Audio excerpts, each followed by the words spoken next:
Voilà, alors, je passe très, très rapidement.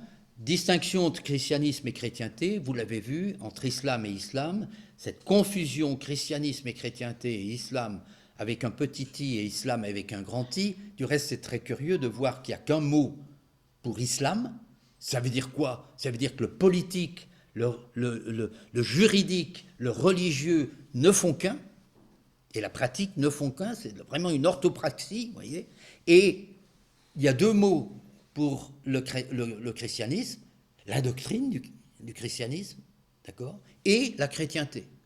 Et la chrétienté s'est adaptée et a eu une lecture au cours de l'histoire de l'humanité, adaptée au contexte dans lequel se trouvait l'Église. Voilà.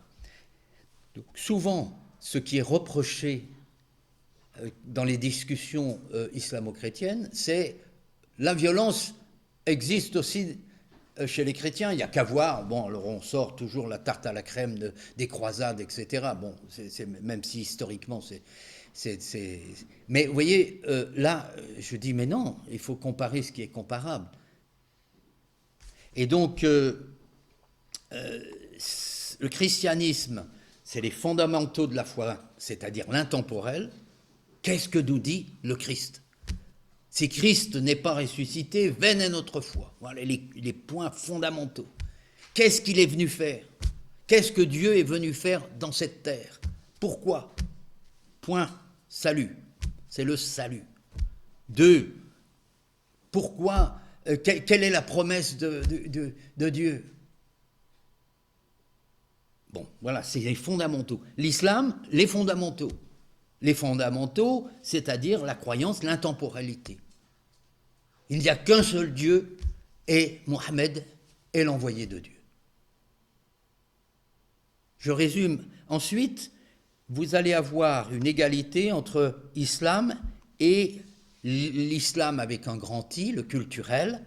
Et là, c'est, vous voyez, c'est égaux, c'est confondu. Les deux sont confondus. Musulmans et islam, le temporel et l'intemporel sont confondus. Et ça va avoir énormément de conséquences sur la façon dont on va appréhender l'autre, son voisin, son proche, son mari, sa femme, la société, la politique qui va être derrière, l'autorité, etc., etc. On va y venir. Et de l'autre côté, vous avez une différence entre les deux. Et donc, lorsqu'on compare christianisme et islam, eh bien, on a deux visions et réalités opposées. Ce que, je pense, c'est quelqu'un qui cherche à se brancher. Tiens, Nicole, tu peux venir ? On a deux réalités totalement différentes.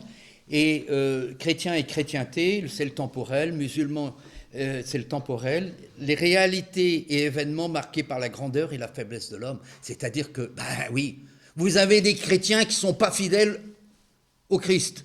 Et du coup, qu'est-ce qui se passe? Ben, ils sont violents. Ils sont marqués par le péché. Et vous avez des musulmans qui sont infidèles à l'islam. Mais ils sont musulmans. Mais ils vont être ouverts et accueillants. Donc vous voyez, il ne faut pas confondre tout ça. Et c'est un peu dans le sens de ce qu'on a dans Nostra Aetate. Je vous le dis rapidement. Même si au cours des siècles, de nombreuses dissensions et inimitiés se sont manifestées entre les chrétiens et les musulmans, le Saint Concile les exhorte tous à oublier le passé et à s'efforcer sincèrement à la compréhension mutuelle, ainsi qu'à protéger et à promouvoir ensemble pour tous les hommes la justice sociale, les valeurs morales, la paix et la liberté. Oui, oui, oui, ça c'est la chrétienté et l'islam. Ça ne veut pas dire christianisme et islam avec un petit i, c'est tout pareil, quoi. Hein, c'est le même chemin vers Dieu. Non, théologiquement, ça c'est fou. Donc faire cette distinction est extrêmement importante. Et donc, ça signifie, et ça a des conséquences, que maintenant, les hommes politiques arrivent un peu à s'extraire, c'est que, et pas forcément les hommes d'église, mais la critique de l'islam et du christianisme est nécessaire, je dirais même indispensable. Je suis heureux de pouvoir partager avec quelqu'un qui est un agnostique ou un athée, parce qu'il m'apprend à redécouvrir le trésor de ma foi. J'ai besoin de lui, j'ai besoin de ça. C'est la raison et la foi qui, dans le christianisme, est extrêmement important. Vous voyez, on peut très bien ne pas être d'accord, mais discuter, partager, est, j'allais dire, une des grandeurs de l'être humain. Or, on le voit bien, les responsables musulmans en Europe considèrent comme de l'islamophobie dès qu'on va critiquer l'islam. Là, ils font régresser l'expérience humaine qui doit utiliser la raison pour comprendre, argumenter, etc. C'est totalement différent de dénigrer l'autre à cause de sa religion, l'exclure, le stigmatiser. Ça, c'est autre chose. Mais la critique, oui. Les textes islamiques fondateurs, si vous regardez bien, alors là, on peut le dire, et moi je le dis, ils sont totalement christianophobes, institués, légalisés dans les pays musulmans. Et ça, si vous voulez, je ne l'invente pas, ça existe. Les textes fondateurs distillent de la christianophobie, établissant des lois qui discriminent, par exemple, les identités de genre.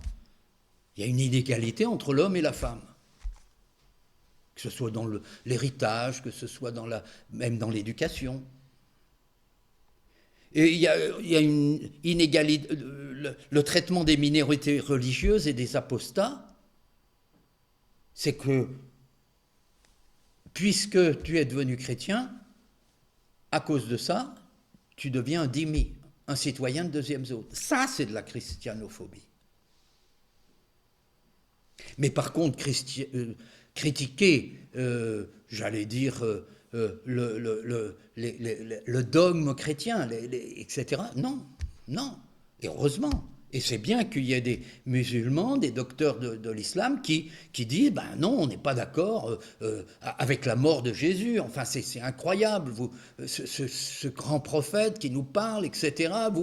Il meurt sur la croix, mais vous n'avez aucun sens. Et vous dites en plus, c'est Dieu. Mais Alors là, on peut argumenter, comprendre, expliquer, faire... parce que souvent, il y a une confusion... Et donc, c'est le sens d'un dialogue islamo-chrétien qui a du sens, expliquer le christianisme. Voilà. Les textes chrétiens fondateurs, eh bien, moi, je ne vois pas d'islamophobie. Hein. C'est qu'une invitation à rencontrer l'autre. Vous voyez ? C'est quand même, il faut bien voir, des pays où communautés musulmanes justifient par des lois la christianophobie. Comment ? Par exemple, vous mangez publiquement pendant le ramadan, que ce soit au Maroc, en Algérie ou n'importe où, là vous avez des peines de prison ou des amendes. Il faut regarder la loi de ces pays, la constitution de ces pays. Qui va le voir, ça ? Qui va aller voir ? Personne.